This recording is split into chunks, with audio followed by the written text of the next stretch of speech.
तो जैसे कि आपने थंबनेल पर देखा है, आज की इस वीडियो में हम बात करने वाले हैं एम्प्लॉइज स्टेट इंश्योरेंस कॉर्पोरेशन में जो वैकेंसी आई है, जो इसमें सिक्योरिटी ऑफिसर की वैकेंसी आई है। इसके फॉर्म को अगर आपने फिल कर दिया है, वैसे ये फॉर्म जो फिल हो रहे थे वो IPS की वेबसाइट के थ्रू हो रहे थे। अगर आपने इसके फॉर्म को फिल कर दिया है और फॉर्म में भरते टाइम आपसे इसमें कुछ भी मिस्टेक हो गई है, तो आप इसमें किस तरीके से करेक्शन करने वाले हैं उसकी पूरी प्रोसेस में आपको बताने वाला हूं। साथ में अगर आपसे से कोई ज़्यादा बड़ी मिस्टेक नहीं हुई है तो कहां पर आपको इसमें करेक्शन का ऑप्शन अवेलेबल नहीं हो पाएगा और आपको कहां पर टेंशन लेने की जरूरत नहीं है, इसके बारे में भी हम बात करने वाले हैं। तो सबसे पहले तो हम बात कर लेते हैं, अगर आपने अभी तक सिर्फ इसका रजिस्ट्रेशन किया है, रजिस्ट्रेशन में ही आपसे कुछ भी मिस्टेक हो गई है और उसके बाद आप अगली स्टेप पर आए हैं और आपने देखा हुई है ऐसी ऐसी मुझसे मिस्टेक हो गई है, तो क्या आप इसमें करेक्शन कर सकते हैं? तो हाँ, यहाँ पर आप करेक्शन कर सकते हैं। अगर अभी तक आपने इसका फॉर्म सबमिट नहीं किया है, आपको सिंपली एक नया रजिस्ट्रेशन करना है और नए मोबाइल नंबर से, नई ईमेल आईडी से। जो भी आपसे डिटेल में मिस्टेक हो गई है आप उसको चेंज कर सकते हैं। आपके पास नया ID पासवर्ड और जनरेट होकर आ जाएगा, तो आपका नया रजिस्ट्रेशन हो जाएगा और उस रजिस्ट्रेशन से आप अपना नए फॉर्म को फिल कर सकते हैं।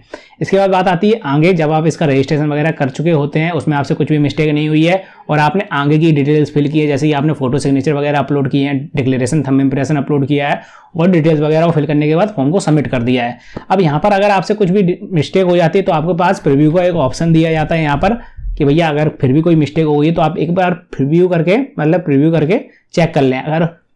चेक करने में आपको पता चल जाता है कि भैया ऐसी मिस्टेक है तो नीचे आपको बैक का बटन मिल जाएगा और सबमिट का बटन मिल जाता है। तो अगर आपसे कुछ भी मिस्टेक हुई तो वहाँ पर आप बैक कर सकते हैं, लेकिन सबमिट होने के बाद आप फॉर्म में कोई भी करेक्शन नहीं कर पाएंगे। तो वहाँ पर अगर रुक जाएंगे आप सोच समझ के, मतलब भले ही अगले दिन फॉर्म को सबमिट कर दीजिए, अगर आप वहाँ पर रुक गए हैं तो आपको टेंशन लेने की जरूरत नहीं है। लेकिन अगर आपने वहाँ पर सबमिट कर दिया है तो आपके पास कोई भी ऑप्शन अवेलेबल नहीं रहता है, भले ही आपने फीस कटवाई है या नहीं कटवाई है। अब बात करते हैं लास्ट स्टेप की, यानी कि आपने फीस भी कटवा दी है और प्रिंट आउट सामने आने के बाद आपको पता चला कि भैया ऐसी मिस्टेक हो गई है, अब मैं क्या कर सकता हूँ। तो यहाँ पर आपके सामने एक ही ऑप्शन अवेलेबल है। मैं आपको थोड़ा जानकारी दे देता हूँ इसके नोटिफिकेशन पर ले चल के। जैसे कि आपको स्क्रीन पर नजर आ रहा है, मैं डायरेक्ट इसी के ऑफिशियल नोटिफिकेशन आ चुका हूँ, आपको स्क्रीन पर दिख रहा होगा। मैं डायरेक्ट इस नोटिफिकेशन के पेज नंबर 8 पे आ जाता हूँ। यहाँ पर साफ साफ ऐसा लिखा हुआ है, the candidates are advised to submit only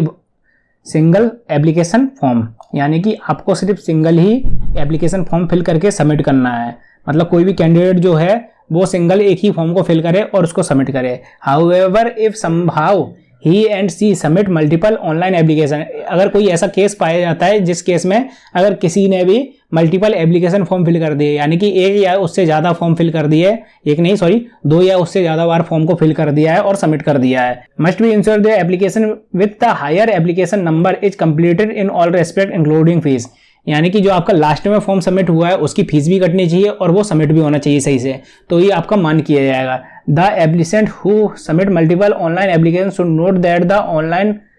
only the online application with the higher application number shall be entered in ESIC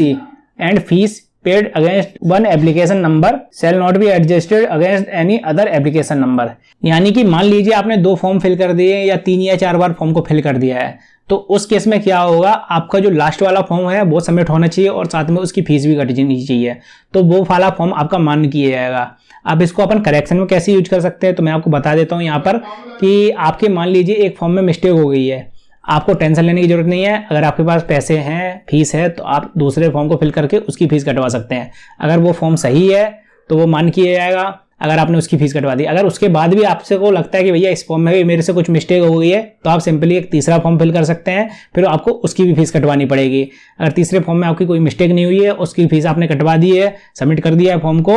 तो आपको टेंशन लेने की जरूरत नहीं है, आपका जो लास्ट वाला फॉर्म है वही मान किया जाएगा। अगर बाई चांस ऐसा कोई केस पाया जाता है कि जैसे वही इसमें दे रखा है कि बाई चांस कोई ऐसा केस पाया जाता है जिसमें 3 या 4 बार किसी लड़के ने बच्चे ने फॉर्म फिल कर दिया है, तो उस केस में और उसकी फीस भी कटवा दी है, तो उस केस में क्या होगा, उसका जो लास्ट वाला फिल किया हुआ फॉर्म होगा वो मान्य किया जाएगा और सभी फॉर्म कैंसिल कर दिए जाएंगे। अगर कोई ऐसा मतलब केस होता है जिसमें सबके एडमिट कार्ड आ जाते हैं, बाई चांस उसने 3-4 बार फॉर्म फिल किया था और सभी के एडमिट कार्ड आ गए, तो उस केस में उसको क्या करना है, जो उसका लास्ट वाला एप्लीकेशन नंबर होगा उसका ही उसको एग्जाम देने जाना है। तो इस तरीके से आप इसके फॉर्म में करेक्शन कर सकते थे। अगर आपको वीडियो पसंद आई तो वीडियो को लाइक कर देना, चैनल पर पहली बार आए हैं तो सब्सक्राइब कर लेना। फिर मिलते हैं आपसे नेक्स्ट वीडियो में, तब तक के लिए बाय बाय।